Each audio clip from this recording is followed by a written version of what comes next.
তাহলে চলো আমরা বাংলা মিডিয়ামে যারা এনইটি বা জেনপাস এর মতো এক্সাম দিতে চলেছো তাদের জন্য আজকে আমরা পার্ট 2 বায়োলজিক্যাল শ্রেণীবিন্যাসের প্রথম পার্টটা চলো আজকে আমি তোমাদের শুরু করব। আগেই বলে দিই প্রথমে, আজকে আমরা এনইটির জন্য বা জেনপাস এর জন্য যারা বাংলা ভার্সনের প্রিপারেশন নিতে চাইছো তাদের জন্য এই ক্লাসটা। তাহলে এই ক্লাস থেকে তোমাদের অনেক বেশি শিখতে হবে। আর তোমরা এই কথাটা ভালোভাবেই বুঝে গেছো, তোমরা বাংলাতেও প্রিপারেশন করলে তোমাদের কিন্তু পড়তে হবে সেই এনসিইআরটির বই। কারণ এনসিইআরটির বই হচ্ছে একমাত্র বই যেটা থেকে মেডিকেলের কোশ্চেন আসে। সেটা কিন্তু প্রুফ। আগের বছরে তুমি কোশ্চেন খুলে নাও, কোশ্চেন খুলে দেখো, দেখবে প্রত্যেকটা কোশ্চেন তোমার এসছে এই এনসিইআরটির বই থেকেই। তাহলে এনসিইআরটির বইটাকে আমি তোমাকে ধরে ধরে বোঝাবো। তুমি যদি আমার কথা মতো প্ল্যানিং মাফিক পড়াশোনা করতে পারো তাহলে তোমার সাকসেস পাওয়াটা খুবই ইজি। কিন্তু তোমাকে প্রত্যেক উইকে পড়াশোনা করতে হবে। আর প্রত্যেক উইকে আমি যে তোমাকে মক টেস্ট গুলো নিচ্ছি সেখানে কিন্তু পারফরমেন্সটা আরো ভালো করতে হবে। ক্লিয়ার? তাহলে চলো আজকে আমরা আমাদের এই টপিক শুরু করতে চলেছি, সেটা একটু তোমাদের সাথে ডিসকাস করব। সেটা হচ্ছে আমাদের কি কি টপিক আমরা আছে সিলেবাসের মধ্যে। চলো সেই ব্যাপারটাকে একটুখানি বলে দিই তোমাদের সাথে কি কি সেইগুলো। দেখো আমরা আগের দিন ডিসকাস করছিলাম অলরেডি, আমরা এনইটির সিলেবাসের মধ্যে বা জেনপাসের সিলেবাস একই সিলেবাস, কিন্তু ওখানে আমরা রাজ্য মনেরা সম্বন্ধে আমরা ডিসকাস করে নিয়েছি অলরেডি। আজকে আমরা রাজ্য প্রতিষ্ঠা সম্বন্ধে ডিসকাস করব। রাজ্য প্রতিষ্ঠা সম্বন্ধে চলো আমরা ডিসকাস করতে আসি। আজকে আমরা দেখেছিলাম আগের দিন যে আমাদের শ্রেণীবিন্যাস, জীবেদের শ্রেণীবিন্যাস করাটা কিন্তু খুবই গুরুত্বপূর্ণ। যদি আমরা জীবদের শ্রেণীবিন্যাস না করতে পারি তাহলে কিন্তু আমরা আমাদের জীবদের যে উপযোগিতা সেগুলো আমরা বুঝতে পারবো না। সেই জন্য আমরা জীবদেরকে শ্রেণীবিন্যাস করতে গেছিলাম, বিভিন্ন ভাবে শ্রেণীবিন্যাস করেছিলাম, কিন্তু এদের মধ্যে সব থেকে গুরুত্বপূর্ণ শ্রেণীবিন্যাসটা ছিল যেটা হচ্ছে বিজ্ঞানী। কোন বিজ্ঞানী? সেই আর.এইচ. হুইটেকার নামক এই যে বিজ্ঞানী, দেখো আমরা আগের দিন দেখেও ছিলাম এই যে আর.এইচ. হুইটেকার বিজ্ঞানী, ইনি পঞ্চরাজ্য শ্রেণীবিন্যাস করেছিলেন। মানে উনি জীব জগৎকে উনি প্রতিষ্ঠা, মনেরা, ছত্রাক, উদ্ভিদ এবং প্রাণী রাজ্যে শ্রেণী বিভক্ত করে দিয়েছিলেন। আমরা সেই পঞ্চরাজ্য শ্রেণীবিন্যাসেরই পড়ে ফেলেছিলাম আগের দিন। কার সম্বন্ধে আমরা পড়ে ফেলেছিলাম? দেখো এই মনেরা সম্বন্ধে। আর আজকে যখন আমরা তোমাকে প্রতিষ্ঠা সম্বন্ধে পড়াতে চাইছি তার আগে প্রতিষ্ঠা সম্বন্ধে কয়েকটা গুরুত্বপূর্ণ বৈশিষ্ট্য যেটা আমরা আগের ক্লাসে ডিসকাস করেছিলাম সেটা আরেকবার বলে দিই। এই চার্টটা তোমরা পড়েছো তো ভালো করে? এটা কিন্তু এনইটির জন্য ভেরি ইম্পর্টেন্ট। দেখো আমরা আজকে পঞ্চরাজ্য শ্রেণীবিন্যাসের সেকেন্ড মেম্বার অর্থাৎ এই প্রতিষ্ঠা সম্বন্ধে পড়বো। এদের কোষটা কিভাবে প্রকৃতি বা কোষটা কি কেমন ধরনের কোষ, সেটা হচ্ছে ইউক্যারিওটিক কোষ। আমরা জানি ইউক্যারিওটিক কোষ মানে কি, যেখানে নিউক্লিয়াসটা সুগঠিত এবং প্রতিষ্ঠার কোষ প্রাচীর আছে। হ্যাঁ, কিছু জীবে উপস্থিত আছে। আর আগেই তোমাকে আমি বললাম এই প্রতিষ্ঠারা যদি নিউক্লিয় পর্দা থাকে অর্থাৎ নিউক্লিয়াসটা সুগঠিত, সেটা তো হতেই হবে। উন্নত নিউক্লিয়াস যুক্ত জীব যে প্রতিষ্ঠা, আর এদের দেহ সংগঠন কিন্তু কোষীয়, অর্থাৎ এরা এককোষীয় জীব, অর্থাৎ এদের দেহ একটাই কোষ দিয়ে তৈরি। এবার তুমি যদি দেখো এই প্রতিষ্ঠা এদের পুষ্টি পদ্ধতি, এই পুষ্টি পদ্ধতি কোন কোনগুলো হচ্ছে সেটা হচ্ছে, দেখো এরা স্বভোজীয় হয় এবং পরভোজীয় হয়, অর্থাৎ এরা নিজের খাদ্য নিজে তৈরি করতেও পারে। আবার কিছু কিছু এদের মেম্বার আছে যারা নিজের খাদ্য নিজেরা তৈরি করতে পারে না, তারা অন্যের ওপর নির্ভরশীল। তাহলে এই হচ্ছে আমাদের প্রতিষ্ঠারা। এদের সম্বন্ধে আজকে আমরা ডিটেলসে পড়বো এবং তোমাকে এমন ভাবে পড়িয়ে দেবো যাতে এনইটি কোশ্চেনে প্রতিষ্ঠা থেকে যাই কোশ্চেনই আসুক না কেন তুমি সেই কোশ্চেন পারবে। চলো আমরা তাহলে আমাদের সেই পার্টটা শুরু করি।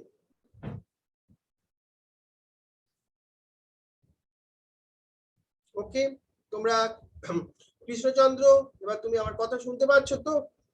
সেটা আরেকবার মেনশন করে দাও চ্যাট অপশনে, একটুখানি লিখে দাও তোমরা। আর এই যে প্রতিষ্ঠা সম্বন্ধে যে ইন্ট্রোডাকশন বললাম সেখানে কারোর কোনো ডাউটস নেই তো? একটুখানি চ্যাট অপশনে লেখো সবাই, একটু সবাই চ্যাট অপশনে লেখো। ওকে রৌনক, ওকে কৃষ্ণচন্দ্র,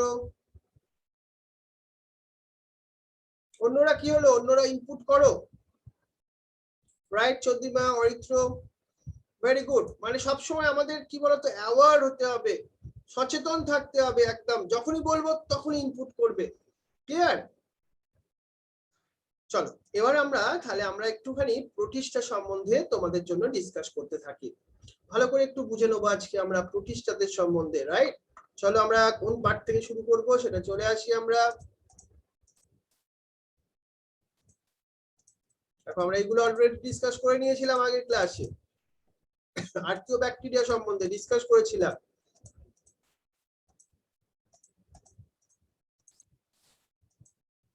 দেখো আমরা আজকে যেটা শুরু করছি সেটা হচ্ছে আমাদের এই কিংডম প্রতিষ্ঠা, বা সেটাকে আমরা কি বলছি, সেটাকে আমি বলছি রাজ্য প্রতিষ্ঠা। প্রথম আমরা কি দেখলাম, যদি আমাদের এমন একটা কোশ্চেন, আমাদের তো এমসিকিউ কোশ্চেন নিয়ে আমরা কথা বলবো, যেমন প্রতিষ্ঠারা হচ্ছে সবসময় এককোষী হবে, অর্থাৎ এদের দেহ একটা কোষ দিয়েই তৈরি। আর এরা কি ধরনের জীব? এরা ইউক্যারিওটিক জীব, মানে যাদের নিউক্লিয়াস উন্নত। অর্থাৎ যে সকল জীব একটা কোষ দিয়ে তৈরি হবে, কিন্তু তারা যদি ইউক্যারিওটিক কোষ যুক্ত হয়, অর্থাৎ উন্নত নিউক্লিয়াস যুক্ত হয়, তখন তাকে আমরা বলবো তুমি প্রতিষ্ঠা রাজ্যের মধ্যে পড়ো। কিন্তু আমি যদি বলি এমন একটা জীব যারা এককোষী কিন্তু প্রোক্যারিওটিক কোষ যুক্ত, তুমি তাদেরকে কোন রাজ্যের মধ্যে ফেলবে? দেখি চ্যাট অপশনে লেখো দেখি। যদি কোনো জীব এককোষী হয় কিন্তু ইউক্যারিওটিক না হয়ে প্রোক্যারিওটিক হয়, তখন তুমি তাকে কোন গ্রুপে ফেলবে, কোন রাজ্যে ফেলবে? Right Raunak, Chandrima, very good. Joydeb, first answer লিখতে হবে। Soheli, Sohini, Aritra, very good. Aritra okay, Monera okay, ঠিক আছে okay. Priyanka, Monera, right right, very good. চলো এবার কিন্তু এই রাজ্যের সঠিক সীমারেখাটা সুস্পষ্ট নয়, মানে প্রতিষ্ঠা গ্রুপে না অনেক বিভিন্নতা আছে, ওদের বৈশিষ্ট্যগুলোকে তুমি যদি দেখো, সেই জন্য এদেরকে সম্বন্ধে জানা কিন্তু খুবই দরকার আমাদের। একজন জীববিজ্ঞানীদের মতে একটি সালোক সংশ্লেষকারী প্রতিষ্ঠা অন্য জীববিজ্ঞানীদের মতে সেটা উদ্ভিদ হতে পারে। দেখো ব্যাপারটা কিরকম কমপ্লিকেটেড। কোনো জীব সেটা সালোক সংশ্লেষকারী প্রতিষ্ঠা কিছু কিছু বিজ্ঞানী বলছে, আবার কিছু কিছু বিজ্ঞানী সেই সালোক সংশ্লেষকারী প্রতিষ্ঠাকেই বলছে সে উদ্ভিদ জগতে পড়ে।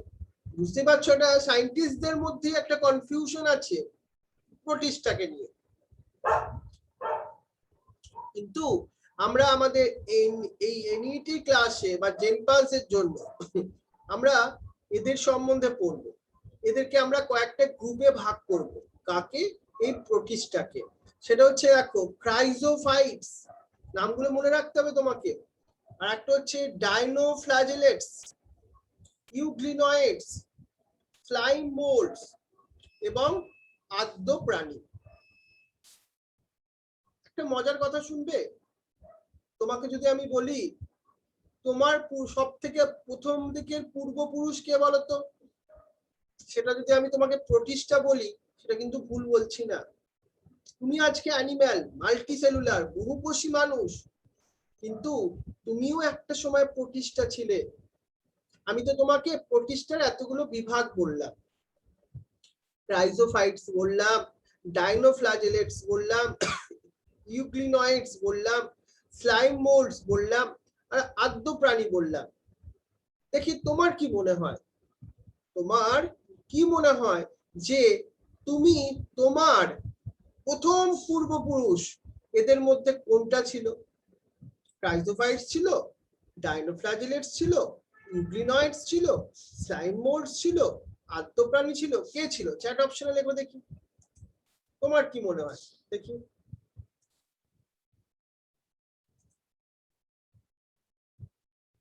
এই প্রতিষ্ঠা গুলো থেকে যদি আমরা বলি আমাদেরও সূত্রপাত, তাহলে কিন্তু কোনটা কোনটার সঙ্গে আমাদের বেশি মিল আছে? দেখি চ্যাট অপশনে লেখো। জয়দেব প্রথম লিখেছে, ভেরি গুড,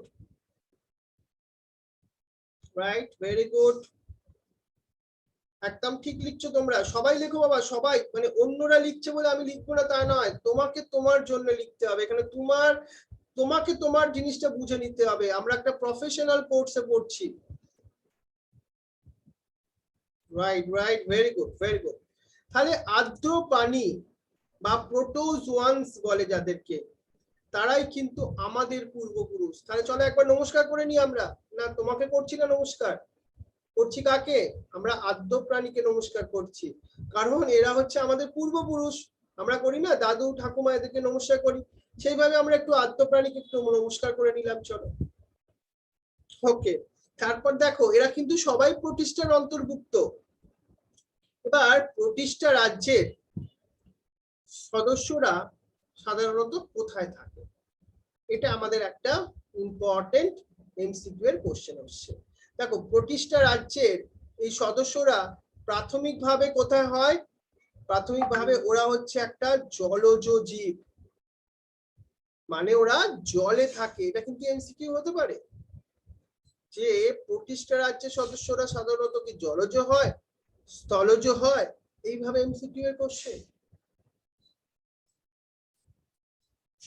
তাহলে এই রাজ্যের সঙ্গে অন্য রাজ্যগুলো যেমন উদ্ভিদ হোক, প্রাণী হোক, ছত্রাক, এইগুলোকে নিয়েও আমাদের একটু চর্চা করতে হবে যে প্রতিষ্ঠাদের সঙ্গে এইসব রাজ্যের কি মিল আছে।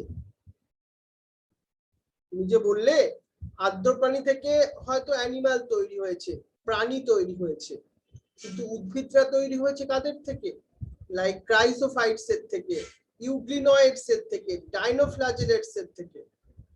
আর ছত্রাকরা তৈরি হয়েছে কার থেকে জানো? এই স্লাইম মোল্ডস, যেটা প্রতিষ্ঠাদের একটা গ্রুপ, তাদের থেকে তৈরি হয়েছে। তাহলে এইটা তোমাদের মাথায় রাখতে হবে। তাহলে আমরা একটা যোগসূত্র বানাবার চেষ্টা করছি, মানে একটা যোগসূত্র স্থাপন করার চেষ্টা করছি যে এই প্রতিষ্ঠাদের সঙ্গে ছত্রাকের, উদ্ভিদের, প্রাণীর কি কি মিল আছে, কি তাদের মধ্যে সম্পর্ক। শুধুমাত্র আমরা প্রাণীরা, আমরা আদ্য প্রাণীকে যে সম্পর্কে যুক্ত করে নিলাম তা নয়, আমরা ছত্রাক বা উদ্ভিদ এদের পূর্বপুরুষগুলোকে নিয়েও কথা বলার চেষ্টা করলাম। তাহলে এই যে আমরা বললাম প্রতিষ্ঠারা কেমন ধরনের কোষ থাকে, প্রতিষ্ঠাদের মধ্যে আমাদের ইউক্যারিওটিক কোষ থাকে। ইউক্যারিওটিক হওয়ার জন্য প্রতিষ্ঠা রাজ্যভুক্ত জীবগুলোর মধ্যে আমরা কি দেখতে পাই? এদের মধ্যে তুমি দেখবে, মনে করো এই যে একটা যদি তুমি কোষ ভাবো একটা, এদের মধ্যে তুমি এরকম না সুস্পষ্ট নিউক্লিয়াস দেখতে পাবে, অর্থাৎ এদের মধ্যে তুমি সুস্পষ্ট নিউক্লিয়াস দেখলে। আর কি দেখবে এদের মধ্যে? পর্দাবৃত অঙ্গাণুগুলো। পর্দাবৃত অঙ্গাণু কোনগুলো? সেই মাইটোকন্ড্রিয়া আছে, তাই না? এরা মাইটোকন্ড্রিয়ার মতো অঙ্গাণু, এইগুলো তুমি এখানে দেখতে পাবে। সব থেকে মজার একটা জিনিস কি জানো? এই প্রতিষ্ঠাদের মধ্যে বিভিন্ন প্রকার গমন অঙ্গ দেখা যায়। কারোর কারোর ক্ষেত্রে সিলিয়া দেখা যায়, সিলিয়া, আর কারোর কারোর ক্ষেত্রে ফ্লাজেলা দেখা যায়। সিলিয়া আর ফ্লাজেলার মধ্যে পার্থক্য কি? দেখো আমি যদি এরকম একটা ছোট ছোট এরকম অংশ আঁকি, এগুলো বলো তো, সিলিয়া হবে না ফ্লাজেলা হবে? দেখি চ্যাট অপশনে লেখো, কে প্রথম লিখতে পারে। এটাকে আমি সিলিয়া আঁকলাম না ফ্লাজেলা আঁকলাম? Right Aritra, very good, clear, very good. আর আমি যদি এরকম একটা বড় স্ট্রাকচার আঁকি, দেখো এখান থেকে এরকম বড় স্ট্রাকচার বা দুটো আঁকলাম, এগুলোকে তখন আমি কি বলবো? এটাকে আমি বলবো ফ্লাজেলা আঁকলাম আমি, তাই তো?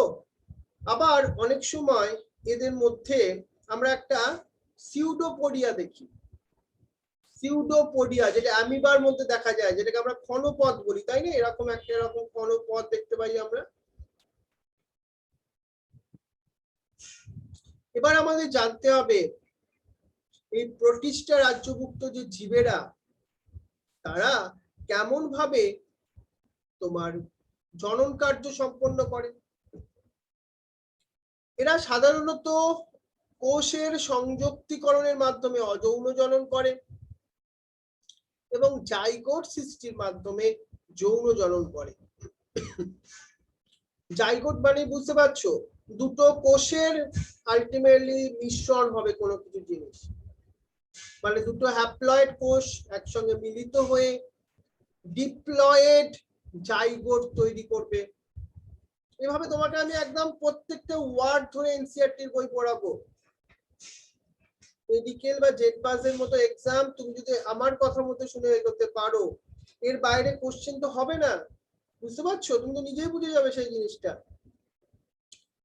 চলো এবার আমি কিন্তু অন্য বই পড়বে না, কিন্তু মেডিকেলের জন্য শুধুমাত্রই এই বইটা পড়তে হবে তোমাকে। চলো এবার আমরা আমাদের প্রতিষ্ঠা মধ্যে প্রথম যে মেম্বার তাকে আমরা নিয়ে আলোচনা করব, সেটা হচ্ছে ক্রাইজোফাইটস।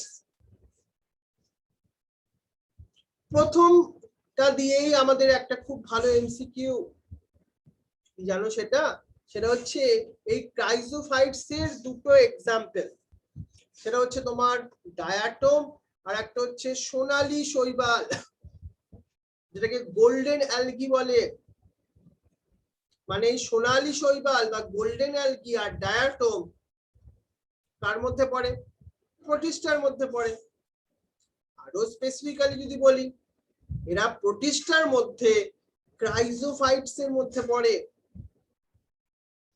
এমসিকিউ হতে পারে, কিন্তু এটা ভেরি ইম্পর্টেন্ট একটা জায়গা। তুমি এই ক্রাইজোফাইটস এর কোথায় দেখতে পাবে? এটাই আমাদের এমসিকিউ। কোথায় দেখতে পাবে?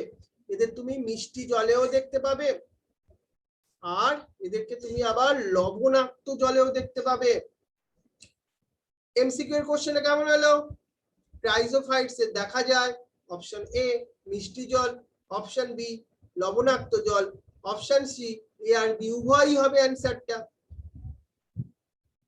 এবার এদেরকে যদি তুমি তাদের সাইজটাকে নিয়ে কথা বলো, এরা সাধারণত কি হয় জানো? আনুবীক্ষণিক হয়। আনুবীক্ষণিক মানে যাদেরকে আমরা খালি চোখে দেখতে পাই না। তোমাকে আমি বোঝাতে পারছি তো এনসিইআরটি বইটা কেমন ভাবে পড়তে হয়। এটা মুখস্থ করলে হবে না, এটাকে বুঝে বুঝে পড়তে হবে, প্রত্যেকটা ওয়ার্ডের ওপর জোর দিতে হবে। আর এই যে ক্রাইজোফাইটস জলের স্রোতে নিষ্ক্রিয়ভাবে ভাসমান হয়, মানে কি? জলের এরকম স্রোত যাচ্ছে, ও চুপচাপ পড়ে আছে ওখানে, জলের স্রোতের সঙ্গেই ও ভেসে ভেসে ভেসে ভেসে চলে যাচ্ছে। এই জন্য নিষ্ক্রিয়ভাবে, কথাটাকে আমি আন্ডারলাইন করেছি। ক্রাইজোফাইটস কে যারা মনে করো নিষ্ক্রিয়ভাবে এবং জলের স্রোতের সঙ্গে ভাসমান অবস্থায় এক জায়গা থেকে আর একটা জায়গায় যায়, তাদেরকে আমরা প্ল্যাঙ্কটন বলি। আর এই ক্রাইজোফাইটস এর সব থেকে একটা গুরুত্বপূর্ণ বৈশিষ্ট্য কি, সেটা সেটা হচ্ছে এরা সালোক সংশ্লেষে সক্ষম। তারা সালোক সংশ্লেষে সক্ষম, এটা মাথায় রাখতে হবে।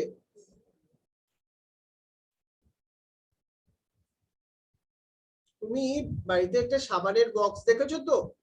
কি থাকে, একটা সাবানের বক্স এরকম থাকে না, তোমার এখানে তো সাবানের বক্স নেই, আমি দেখাচ্ছি জাস্ট এরকম, তার উপরে এরকম থাকে না, এরকম এই নিচের জায়গাটা আমরা সাবান রাখি, ওপরে একটা সেই ঢাকনা থাকে।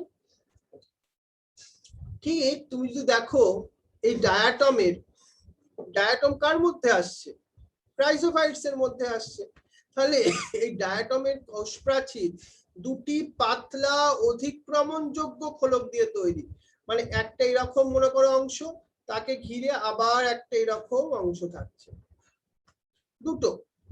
দুটি পাতলা, এটা মাথায় রাখো কেমন দেখতে হয়। তাহলে ডায়াটমস এর কোষ প্রাচীর বলছি কিন্তু আমি এখন। ক্রাইসোফাইটস আমার যদি এমসিকিউ তে দেওয়া হয় সাবানের বাষ্পের মতো দুটি পাতলা অধিক্রমণযোগ্য কোষ প্রাচীর তুমি কার মধ্যে দেখতে পাবে, আমি যদি অপশন দিই ডায়াটম আর ক্রাইসোফাইটস, অপশন এ তে দিলাম ডায়াটমস, অপশন বি তে দিলাম ক্রাইসোফাইটস। দেখো অ্যান্সারটা কিন্তু পুরোপুরি ভুল নয়, ডায়াটম তো ক্রাইসোফাইটস এর মধ্যেই আসবে, কিন্তু তখন তোমাকে কিন্তু ডায়াটমটাকে বাছতে হবে, তার কারণ এনসিইআরটির বইতে এখানে দেখো ক্লিয়ার করে দেওয়া আছে। এই জন্যই আমার বাংলা মিডিয়ামের ওয়েস্ট বেঙ্গলের ছেলেমেয়েরা চান্স পায় না, তারা এই এনসিইআরটির বইটা না পড়ে তারা পড়তে যায় নিজেদের টেক্সট বই, সেখান থেকে তারা শুধু কনফিউজড হয়ে যাবে পরীক্ষার হলে গিয়ে। আর যে এনসিইআরটি বই পড়বে তার মাথায় থাকবে এটা তো ডায়াটমস, অ্যান্সার হবে ডায়াটম, কত ফাস্ট অ্যান্সার এসে যাবে তার পক্ষে ভাবো। সেই জন্য তোমাকে একটা বই আমি পড়তে বলছি। তাহলে আর একটা জিনিস মাথায় রাখো, এই যে তোমাকে আমি ডায়াটমস এর ক্ষেত্রে বলছি, এদের কোষ প্রাচীরটা কি দিয়ে তৈরি, এদের কোষ প্রাচীরটা তুমি সিলিকার একটা আস্তরণ থাকায় এই প্রাচীরগুলো ধ্বংসপ্রাপ্ত হয় না। কারণ কেন বলতো, সিলিকা সাধারণত নষ্ট হয় না এই কারণের জন্য। আর এই মানে কি বলতো ডায়াটমে আমরা কিন্তু ক্রাইসোফাইটস এর মধ্যে এখন ডায়াটমকে নিয়েই বোঝাচ্ছি তোমাকে। তাহলে যেখানে তুমি ডায়াটমস দেখতে পাবে, ডায়াটমস একটা সময় মারা যাবে তাই না, আর তখন কি হবে, তাদের দেহটা বা কোষটা নষ্ট হয়ে গেলেও তাদের কিন্তু কোষ প্রাচীর গুলো নষ্ট হবে না, তখন কি হয়ে যাবে, সেটা নিচে একটা স্তূপাকারে জমতে থাকবে। কোথায়, সেই সমুদ্রের তলায় ভাবো। এইভাবে কোটি কোটি বছর ধরে এই ডায়াটমীয় কোষ প্রাচীর গুলো জমা হবে, হয়ে তারা একটা মৃত্তিকার মতো অংশ তৈরি করবে, কিন্তু সেই মৃত্তিকাকে আমরা কি মৃত্তিকা বলবো, ডায়াটমীয় মৃত্তিকা বলবো। তাহলে একদম ব্যাপারটা মাথায় রাখো, তাহলে ডায়াটমীয় মৃত্তিকার মধ্যে আমরা কি জিনিস দেখতে পাবো, সিলিকার আলটিমেটলি স্তূপ দেখবো, কারণ ডায়াটমের কোষ প্রাচীরেরই স্তূপাকার অংশ, সেটাই তো ডায়াটমিয়া মৃত্তিকা গঠন করছে। আবার একটা তোমার কোশ্চেন আসছে, দেখো এই ডায়াটমীয় মৃত্তিকা কি হয় জানো তো, একদম খুব সেই মিহি বালির মতো, মানে একদম খুব দানাদার মতো, তাহলে এই মৃত্তিকা হয় দানাদার। আবার একটা এমসিকিউ, এই ডায়াটমীয় মৃত্তিকা বা ডায়াটমিয়াস আর্থ যাকে তুমি বলছো, তারা কোথায় কোথায় কাজে লাগে, তোমাকে অপশন এ তে দেওয়া হবে এটা পলিশের কাজে লাগে, অপশন 2 তে দেওয়া হবে এরা সিরাপ পরিশ্রবণের কাজে লাগে। এই দুটো হচ্ছে ডায়াটমিয়াস মৃত্তিকার কাজ, তোমাকে এই দুটোই মনে রাখতে হবে। তুমি যখন তোমার খাতায় নোট করবে কেমন ভাবে করবে, ডায়াটমিয়াস মৃত্তিকার কাজ বলে অপশন এ, এরকম ভাবে অপশন এ লিখবে, তার নিচে এইভাবে অপশন 2 লিখবে, লিখে এইভাবে তুমি প্রথমটা লিখে দেবে পলিশের কাজ করে, পলিশের কাজে। 2 নম্বর কি লিখবে, সিরাপ পরিশ্রবণের কাজে ব্যবহৃত হয়। এইভাবে নোটটা করতে হবে। এবার ডায়াটোমিয়াস মৃত্তিকা ছেড়ে আমি তোমাকে ডায়াটোমসের একটা গুরুত্ব বলি, মানে এটা ক্রাইজোফাইটস এর গুরুত্ব হতে পারে। সেটা কি? এরা সমুদ্রের মুখ্য উৎপাদক হিসাবে কাজ করে। সমুদ্রে একটা তো ইকোসিস্টেম বা বাস্তুতন্ত্র দেখা যায়, আর ওই বাস্তুতন্ত্রের মধ্যে তোমরা জানো উৎপাদকটা থাকবেই থাকবে। আর এই সমুদ্রের যে তোমার বাস্তুতন্ত্র, সেখানে ডায়াটোমসরাই হচ্ছে মুখ্য উৎপাদক। এটা আবার একটা ইম্পর্টেন্ট এমসিকিউ কোশ্চেন। দেখতে পাচ্ছ এক একটা প্যারাগ্রাফ থেকে কতগুলো এমসিকিউ তৈরি হয়ে যাচ্ছে, আর এই কোশ্চেন গুলোই তোমার এনইডিতে আসো। আমরা অপশনটা তখন ডায়াটমস দিয়ে দেবো, আদ্য প্রাণী দিয়ে দেবো, এগুলো দিয়ে দেবো। চলো এবার নেক্সট পার্টটায় আসি আমরা।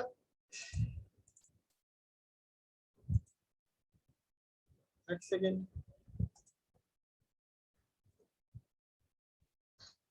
এবার আমি চলে আসো আমাদের প্রোটিস্টা গ্রুপের সেকেন্ড মেম্বার, সেটা হচ্ছে আমাদের ডাইনোফ্ল্যাজেলেটস। এই ডাইনোফ্ল্যাজেলেট সম্বন্ধে বলতে গেলে প্রথমেই তোমাকে জানতে হবে এরা হচ্ছে সামুদ্রিক, অর্থাৎ তুমি ডাইনোফ্ল্যাজেলেটসরা বেশিরভাগই সামুদ্রিক, এই কথাটা মাথায় রাখো। সবাই সামুদ্রিক কথাটা নয়, এই বেশিরভাগটাও এমসিকিউ এর অপশন হতে পারে। মানে এখানে এতটাই গুরুত্ব দিয়ে পড়তে হবে। 100% বলিনি কিন্তু, বেশিরভাগ বলেছি। আর ক্রাইসোফাইটস এর মতো এই ডাইনোফ্ল্যাজেলেটসরাও সালোক সংশ্লেষকারী, অর্থাৎ এরাও নিজের খাদ্য নিজে উৎপাদন করতে পারে। এবার এই ডাইনোফ্ল্যাজেলেটসের বিভিন্ন রঙের হয় তারা, কিন্তু কেন বিভিন্ন রঙের হয়? তাদের বিভিন্ন রঞ্জকের উপস্থিতির জন্যই। এদের তুমি হলুদ দেখতে পাবে, এদের সবুজ দেখতে পাবে, বাদামি দেখতে পাবে, নীল দেখতে পাবে, লাল দেখতে পাবে। এবার তোমাকে যদি আমি ক্রাইজোফাইটস এর সঙ্গে ডাইনোফ্ল্যাজেলেটস এর একটা মিল খুঁজতে বলি, কি মিল খুঁজবে? দুজনই সালোক সংশ্লেষ করতে পারে, কিন্তু এবার যদি তোমাকে একটা আমি বৈসাদৃশ্য বা ডিফারেন্স বার করতে বলি, আমরা ক্রাইজোফাইটস এর সেল ওয়াল বা কোষ প্রাচীর কি দিয়ে তৈরি হতে দেখেছিলাম?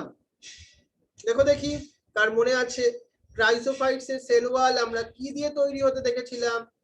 রাইট,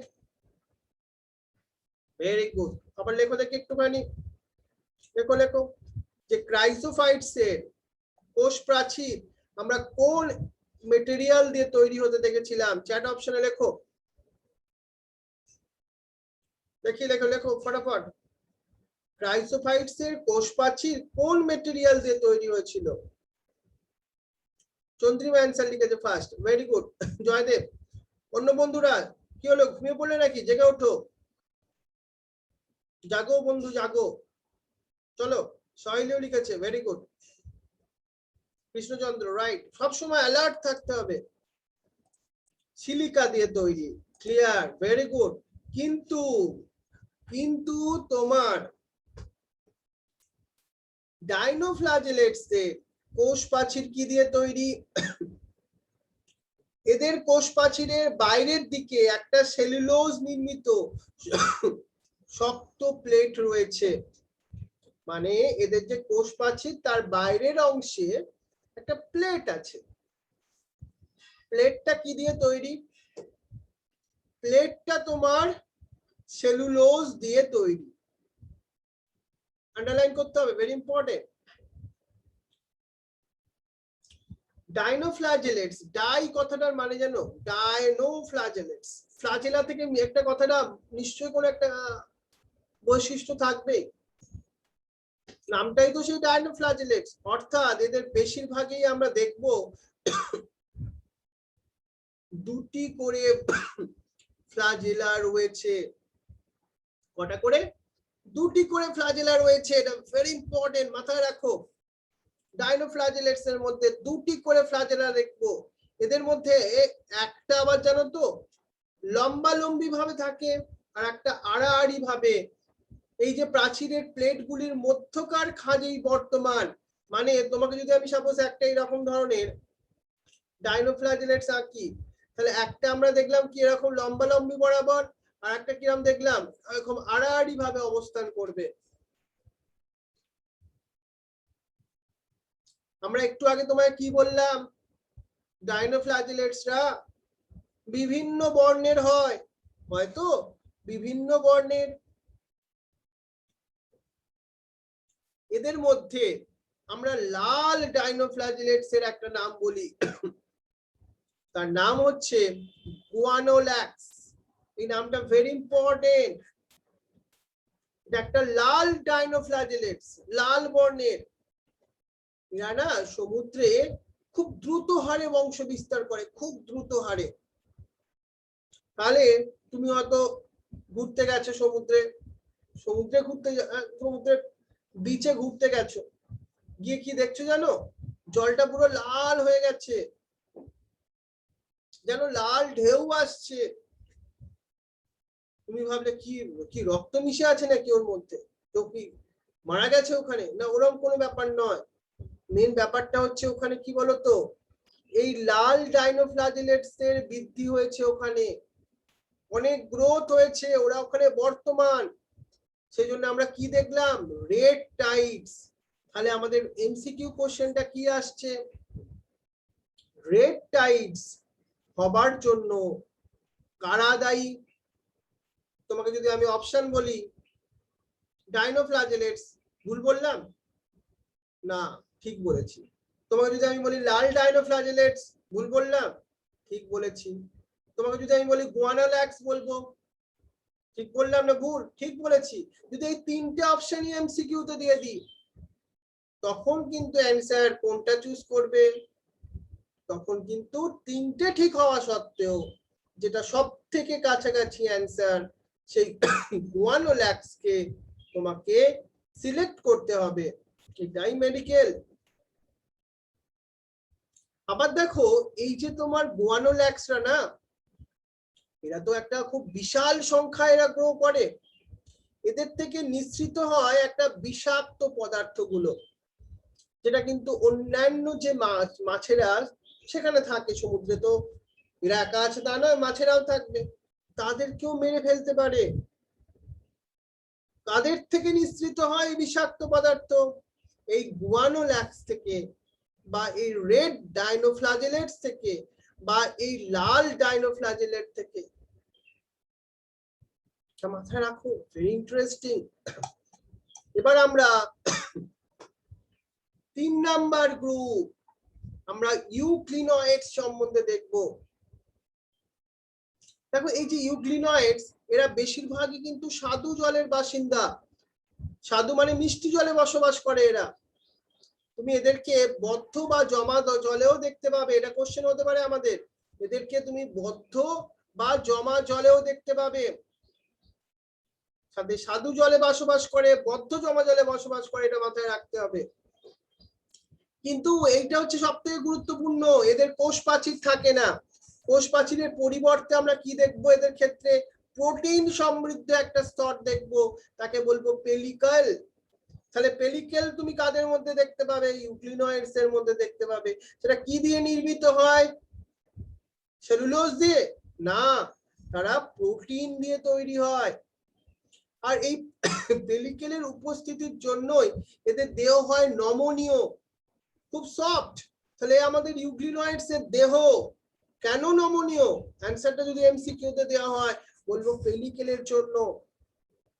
ইউক্লিনয়েডস এর মধ্যেও তুমি দুটি ফ্লাজেলা দেখতে পাবে, একটা ছোট আর একটা কিন্তু লম্বা, মানে দুটো দৈর্ঘ্য সমান নয় কিন্তু, এটা মাথায় রাখবে। ইউক্লিনয়েডসরা কি করতে পারে জানো? সূর্যের আলো পেলে বা সূর্যের উপস্থিতিতে এরা কিন্তু সালোক সংশ্লেষ করতে পারে। আবার মজার কথাটা দেখো, সূর্যালোক যখন নেই, সূর্যালোকের অভাবে এরা পরভোজীর মতো আচরণ করে, অর্থাৎ এরা স্বভোজী আর পরভোজী দুটো প্রকারেরই হতে পারে। তখন তারা কি করে, ক্ষুদ্র ক্ষুদ্র জীবকে শিকার করে তারা পুষ্টি সাধন করে। তাহলে এরা হচ্ছে মিক্সোট্রপ বলা হয় এদেরকে, কারণ এরা স্বভোজী আর পরভোজী দুটোর যেন সংমিশ্রণ। যখন সূর্যের আলো আছে তখন স্বভোজী, যখন সূর্যের আলো নেই তখন পরভোজী।